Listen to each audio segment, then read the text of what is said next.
on the other one, you bastard!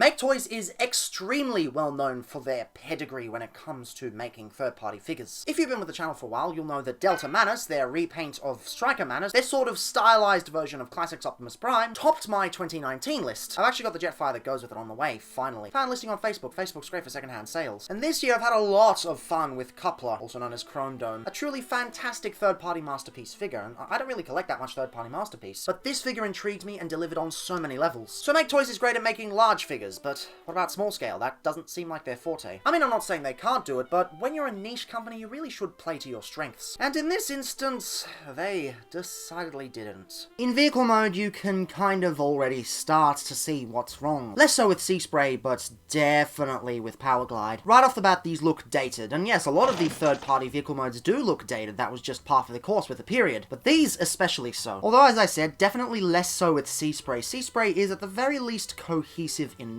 It doesn't really look like any particular Seaspray on the market. I mean, it's definitely Seaspray with all of the colours on show, but it is stylized. Oddly enough, not in the sense that Maketoys usually stylizes their figures. You take a look at many of their figures, especially in the proportional department, and you can tell they're Maketoys figures. This, not so much. It's stylized in a bit of a weird way. I do wonder if the regular Maketoys designers actually worked on this, especially given how messy Powerglide is. But what we have here, at least in vehicle mode, is fine. It's passable. It's not great, but it is passable. At the very least, it is painted very well. Lovely black paint, lovely blue paint, and the yellow paint is done reasonably. It's not done the best, it could have used another coat, but it's done okay. One thing I do find very frustrating though, the head is hollow from the back, meaning that when it's folded around, you can just see the hollowness part there. On a mainline transformer, sure, whatever, you need to keep the budget down, but on a third-party figure that's charging quite a bit, that's not okay. I think I paid like 45 US, and I'm not sure what that translates to. I reckon about at least 60 bucks, and so 30 bucks for each of these, that should have been better, especially given their size. Powerglide, though, oh, what a mess. For starters, the proportions are all off. It's going for a super deformed look, but Seaspray didn't go for a super deformed look, so it looks completely off from the rest of it. Paint is very, very minimal in this mode, with just a bit of black there and on the windows. Doesn't even stand straight. Because of the way the arms work, it's very difficult to balance. Oh, it's easy to balance it on my hand, I guess, but as you saw earlier, it's not easy to balance it on the actual surface. I mean, yeah, you got the face visible from under there, but I guess it's fine for a figure of this size, but that's not the worst part. The worst part is the solidity. Nothing tabs in. The arms, they just sit there. The wings, they just sit there. The head just comes untabbed very easily. The whole waist section comes untabbed very easily. These bits kind of wobble around, and also if you leave it in a box, these bits are going to pop off very easily. It is, it's a mess. Too many hinges here, too many hinges there, not enough locking tabs. It is a show of a jet mode. Like, maybe I could have forgiven the wings if everything else wasn't this terrible, but that is just bad. And it's ridiculous considering Maketoys is a veteran in the third-party industry. They make amazing figures. They practically wrote the book on easy and simple masterpiece transformations within third-party, compared to fans' toys' overcomplicated messes. This doesn't feel like Maketoys. This feels terrible. I suppose if I had to pick something positive, at least the plastic quality's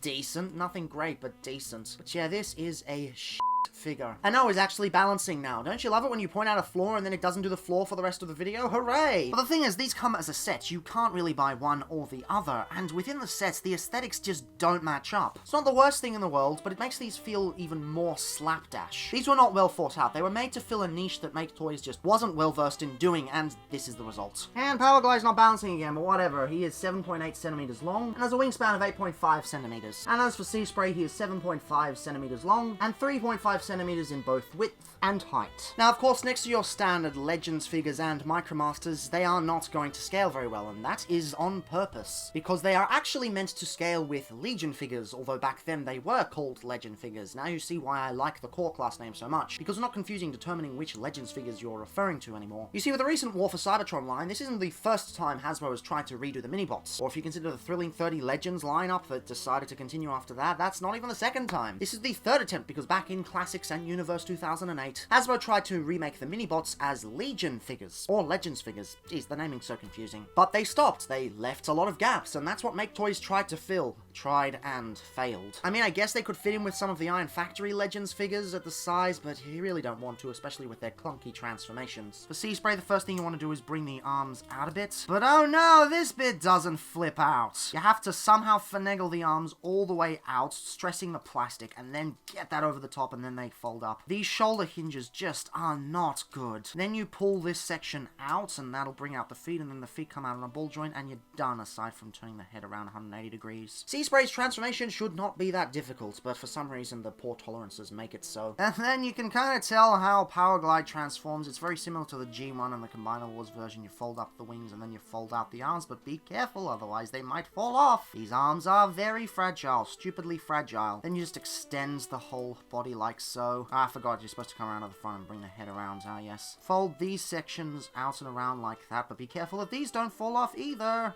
Like they just did. Oh, exactly what I was hoping for. Then you rotate the feet around at the bottom, and you're done, I suppose. Not great. And, yuck. Yuck. Absolutely yuck. These robot modes, they're disgusting. They are just really, really bad. I don't think I've seen a third-party Legends figure that has looked this bad, aside from one other entry that I'll get to eventually. These are just...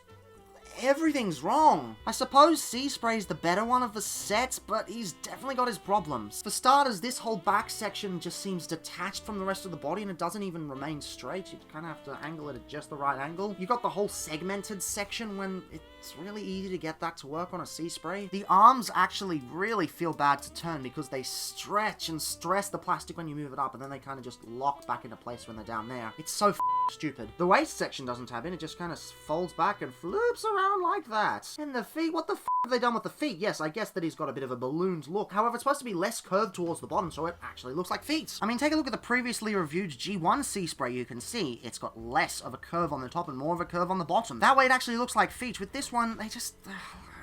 these look ugly, man. I'm just sorry. At least the articulation's possible. You got a ball joint at the head, ball joints here, and elbow swivels. Also a hinge, but it doesn't work very well. Ball joints, and ball joints at the feet. So he's decently articulated, although there is no bicep swivel. But given how thin the plastic is here, I don't think they could have implemented one. Still, it's not great. It's a pretty disappointing robot mode, especially in the fact that that does not tab in. That should have tabbed in. That is like Transformer Design 101, and Maketoys knows how to do it, so the fact that they didn't here is stupid. Powerglide, though, my god, this looks horrid. This is an absolutely horrendous Powerglide. Starting off with that head sculpt, it's just stupid. It's all washed out and misproportioned. It's like half super deformed, but they didn't commit to the design, so it just looks shrunken. And then they haven't painted the inside of the crevice, so it just hits the shadow in the wrong way and looks cheap. The arms are just horrible. You've got ball joints here, which works great, and then these ball joints, oh, the thing falls off all the time. What the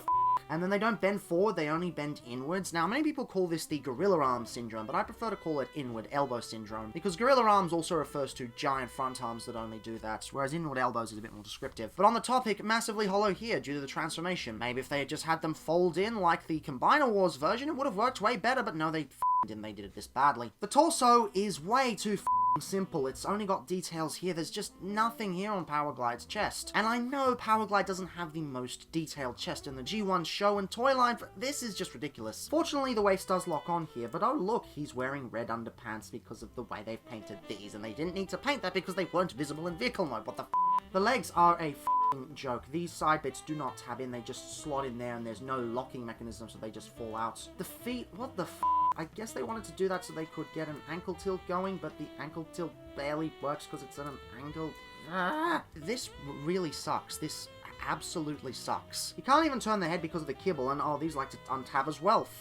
The rest of the articulation's not great. As I said, ball joint, ball joint, ball joint, ball joint, and a really shitty ankle tilt. This is a terrible Powerglide. I do not see any reason to get it. Anyway, so that we can finish this shit off and get on with it, Powerglide is 4.1 centimeters by 8.5 centimeters, and oh, he has trouble standing as well. You can't stand him for shit because there's no ankle support at the back there.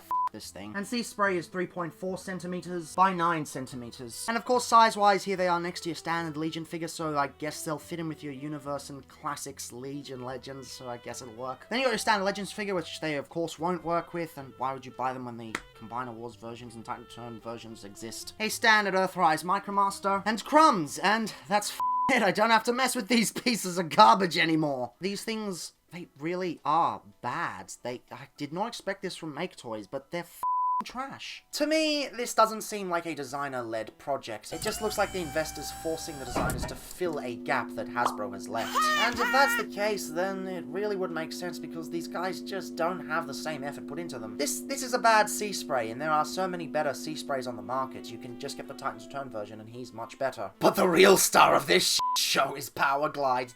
Dear God, this is so bad. There are seldom figures that I've come across that have been this trash. Oh, Jesus Christ, what have they done here? Now granted, in the Legend scale there haven't been any third-party Powerglides. No. But the Combiner Wars one is still fantastic. You don't need to buy this. But you might want them to scale with your Legion Legends figures from 2008 onwards.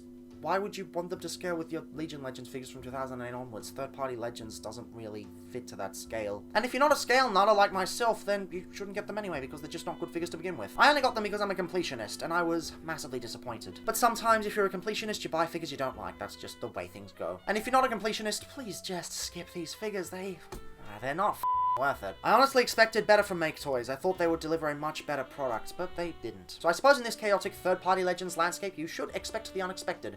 So what happens when a company that's all over the place delivers something that is also all over the place? I really don't know what to think about these guys.